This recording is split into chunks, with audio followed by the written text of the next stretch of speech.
Durante a semana ida Larang, comando PNTL consegue registrar o caso incidente hamoto kitunulo resinhat enquanto o caso acidente ia limanulo. E a quinta-feira, porta-voz de segurança no Ministério Interior hala conferência imprensa, onde relata para público serviço de autoridade de segurança no migração união.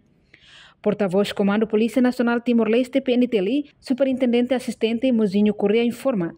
Incidente diário nebe acontece no Loron Tolo, Toloron Sia, fulang novembro hamuto kitunulo resinhat, enquanto acidente tráfico envolve motor no carreta iha limanulo. Conferência pers atau partilha informação segurança nian ahu si dia 3 ou dia 9 de novembro de 2020. Nian. Primeiro, durante a semana refere, já acontece incidente no acidente ya território Larang Tomak. Esse incidente, sistema gestão incidente PNTL nian, ya município Hotu relata kata kiha incidentes 74 deve acontecer durante semana idane Larang. Esse incidente ita hari esse incidente que botliu esse top 5 nian 5 mais grande. Primeiro, violência doméstica na fatin ocupa primeiro lugar. Perfale assalto, furto, assalto sexual no ameaça.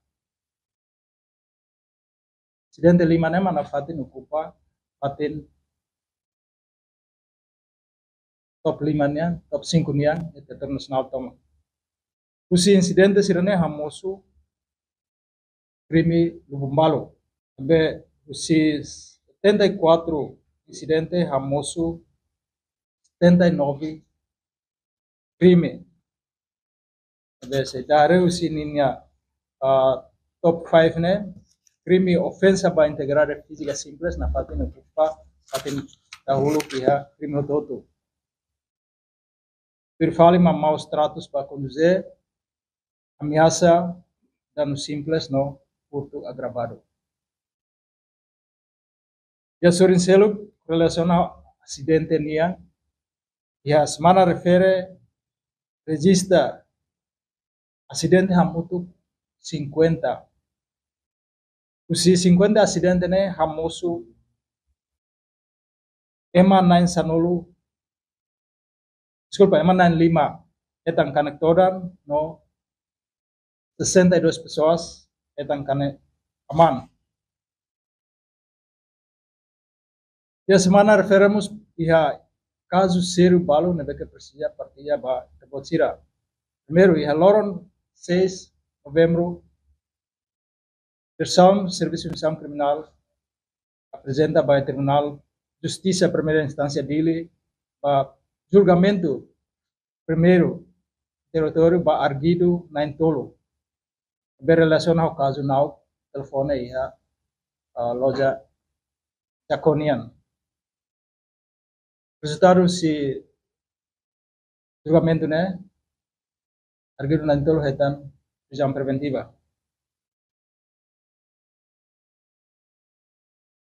Jamus caso ida nebe cidadão Indonesia ida tama ilegalmente mai Timor-Leste ho objetivo atau mai recruta cidadão estrangeiro balo nebe que ultrapassa Timor-Leste por sai fale ba Raiselu. Ema ida durante organiza hodi tamasai Timor-Leste organiza hodi simu ema sirene iha Indonesia ba depois ira buka dalam udah masih bela tama ba Australia legalmente liusi via maritim. Então, Polícia Nacional Timor-Leste kalau detenção by mai depois apresenta by Tribunal de Estado dele para prisão preventiva. E bocau acontece caso contrabando ida nebe envolve cidadão chinesa na rua Timoran na Intolo. Karena 5 tenta atu lori mina ba Indonesia diusi tasi mina usi Timor-Leste nian nebe kasira atu hatama ba Indonesia legalmente. Então ba suspeito 5 Investigação Comando Município Baucau, kalau que detenção em altura de ba, apresenta ba Tribunal Estatal Baucaunian, no Sirnain 5 hetan, medida coação, apresenta periodicamente no TIR. Relaciona ao movimentação veículos, nebeliusi posto integrado hat, nessa batugade, salele sakato no usilo. Ia batugade careta hamutuk 120. Ya salele 68, sakato 78, no usilo 4. Total 270 carros, veículos na beca, tama, liusi, posto integrado hatne. Portanto, tipo incidente nebe o número aslio, makanesa violência doméstica, assalto furto, assalto sexual não ameaça. Reportagem Melania Conceição, Televisão Timor-Post. Janela informação ba emogoto. Atua tem informação atual dia clio, kita haluha, haneham botão subscribe, like, halo comentário, no fahe tutang ba media sosial hoto.